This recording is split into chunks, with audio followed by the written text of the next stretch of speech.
Oke, Assalamualaikum warahmatullahi taala wabarakatuh. Alhamdulillah rabbil alamin wassalatu wassalamu ala asyrafil anbiya'i wal mursalin wa ala alihi wa sahbihi ajma'in. Qala rabbi shrah li sadri wa yassir li amri wa hlul 'uqdatam min lisani yafqahu qawli. Alhamdulillah rabbil alamin. Assalamualaikum warahmatullahi taala wabarakatuh. Saya ucapkan kepada seluruh tahun 5 dan tahun 6. Mudah-mudahan semuanya dalam keadaan yang sehat walafiat. Oke, bertemu lagi kita pada hari ini pada sesi PDPR ataupun kerja atas talian secara online. Yang mana hari ini kita akan kupas tajuk mengenai subjek ibadah. Subjek kita pada hari ini adalah subjek ibadah. Tajuk besarnya adalah solat jamak dan qasar. Okey.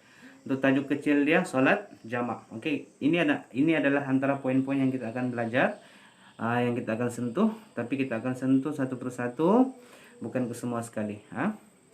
Apa yang Ustaz pentingkan adalah kita ni insya-Allah semoga Allah memberikan kefahaman kepada kita. Jadi kita kena sentuh satu persatu supaya kita tidak bingung ataupun tidak pening.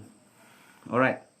Ini adalah antara poin-poin yang kita akan belajar ataupun tajuk-tajuk yang kita akan belajar, antaranya pengertian salat jamak, salat yang boleh dijamakkan, bahagian salat jamak, dalil salat jamak, pengertian salat qasar, salat yang boleh diqasarkan dan dalil salat qasar. Okey. Dan juga siapa-siapa yang dan juga apa-apa yang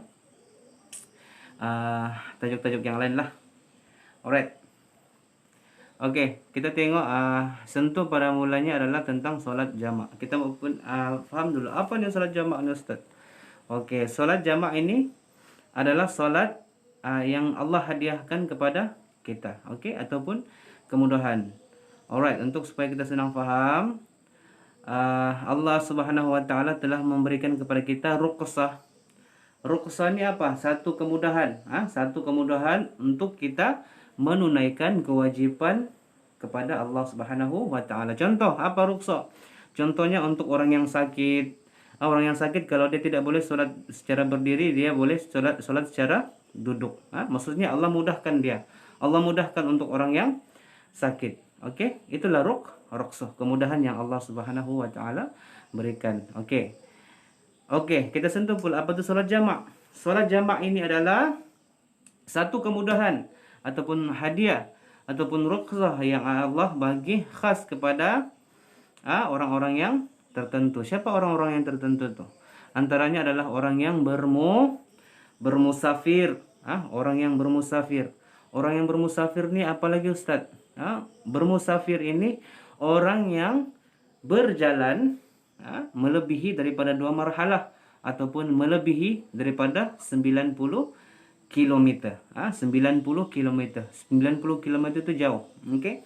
Orang yang berjalan melebihi daripada 2 marhalah bersamaan dengan 90 kilometer dengan niat yang baik, itu dipanggil musafir. Dia akan mendapat hadiah daripada Allah Subhanahu wa taala berupa kemudahan dia untuk melaksanakan solat, kesenangan dia untuk melaksanakan solat. Ya, seperti adik-adik tahu semua, solat ini adalah wajib, tidak boleh ditinggalkan. Solat ada 5 waktu. Solat subuh, solat zuhur, solat maghrib, solat asar, solat maghrib dan solat Isya. Okey. Setakat ini boleh faham ya semua? Okey, kita tengok pengertian solat jamak. Okey, solat jamak. Solat jamak ialah menghimpunkan.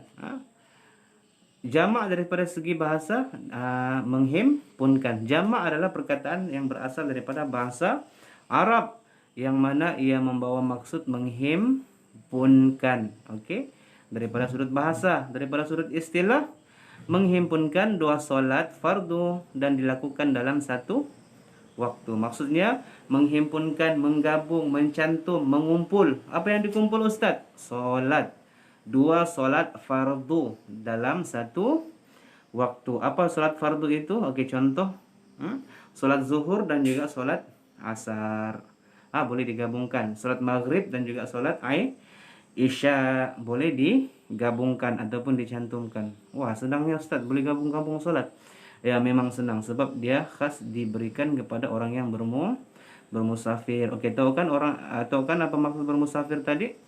Orang yang berjalan melebihi daripada 90 kilometer. Contohlah, Contoh si Aidil, dia pergi ke KK dengan tujuan yang baik. Okey, dia pergi ke KK untuk ziarah dia punya pakcik di sana.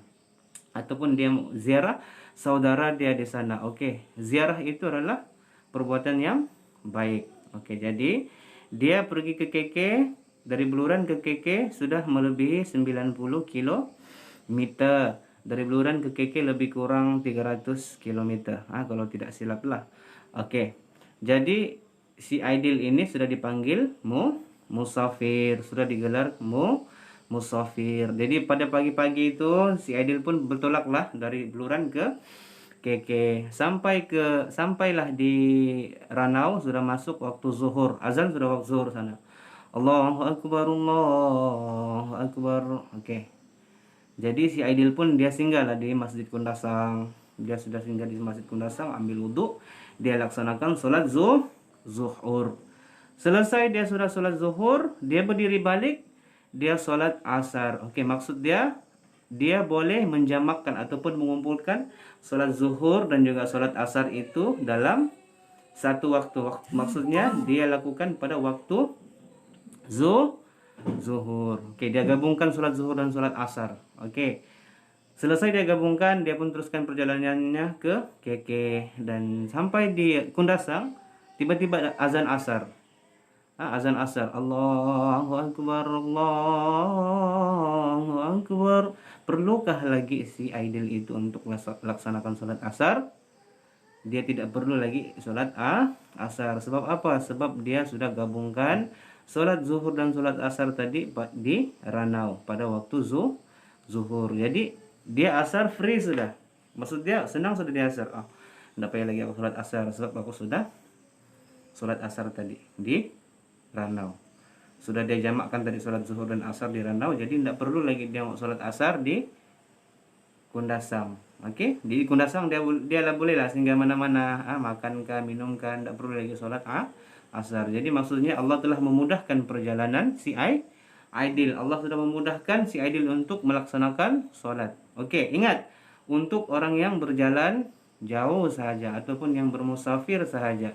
Kalau yang kita di sini-sini nih, tak payah lagi mau jamak-jamak. Jangan pandai-pandai mau jamak. Okey, boleh faham?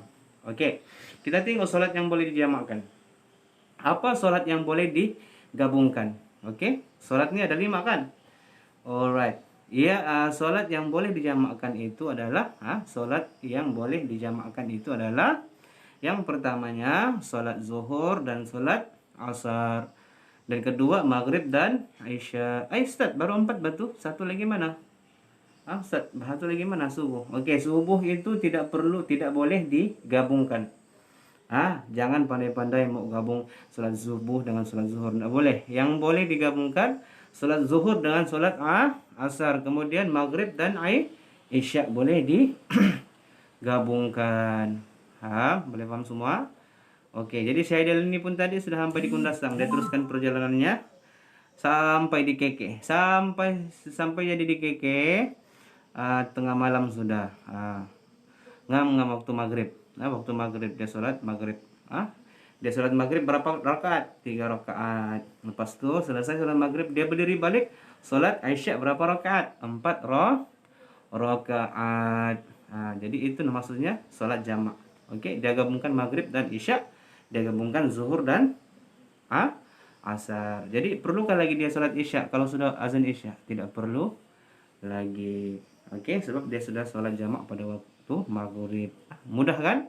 Maksudnya Allah telah memudahkan urusan si Aidil, memudahkan solat si Aidil. Sebab Allah faham, iyalah orang jalan jauh ni pasti penat. Mesti penat. Nanti kalau dia mau lakukan macam solat biasa, tidak masalah, boleh juga. Cuma Allah hadiahkan. Allah hadiahkan kita ni untuk solat secara jamak. Okey. Bahagian solat jamak. Alright. Bahagian solat jamak ni seterusnya nanti kita akan teruskanlah.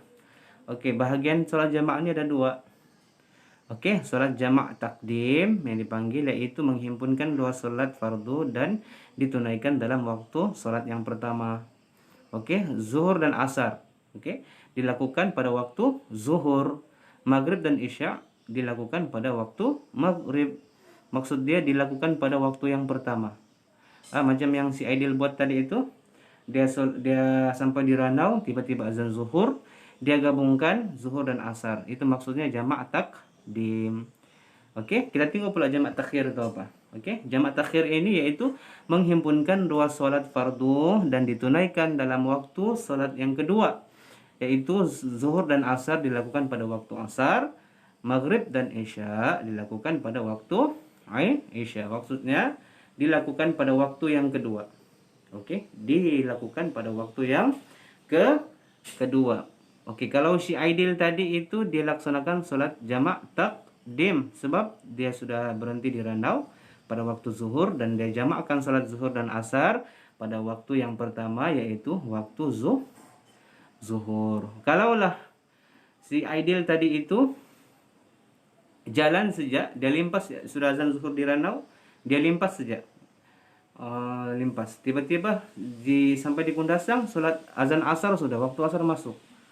Dia pun berhenti di Kundasang, dia laksanakan salat asar 4 rakaat, kemudian berdiri balik, lakukan salat zuhur 4 rakaat, itu dipanggil jamak takhir. Jamak takhir. Jamak takhir yaitu dicantumkan salat fardu itu pada waktu yang kedua. Oke, insyaallah mudah-mudahan Allah Subhanahu wa taala berikan kepada kita kefahaman. Yang tidak paham boleh tanya dengan Ustaz, boleh PM Ustaz. Oke. Nanti Ustaz akan bagikan latihan, tapi ingat, buat latihan berdasar mengikut arahan. Jangan kamu buat semua yang Ustaz bagi nota. Kamu buat yang mana Ustaz suruh saja. Nanti kamu banyak kerja lagi di sekolah, nanti kamu pening. Sikit-sikit saja. Oke? Insyaallah. Kalau ada apa-apa kesalahan saya minta maaf. Allahu a'lam. Wabillahi taufiq wal hidayah. Wassalamualaikum warahmatullahi taala wabarakatuh.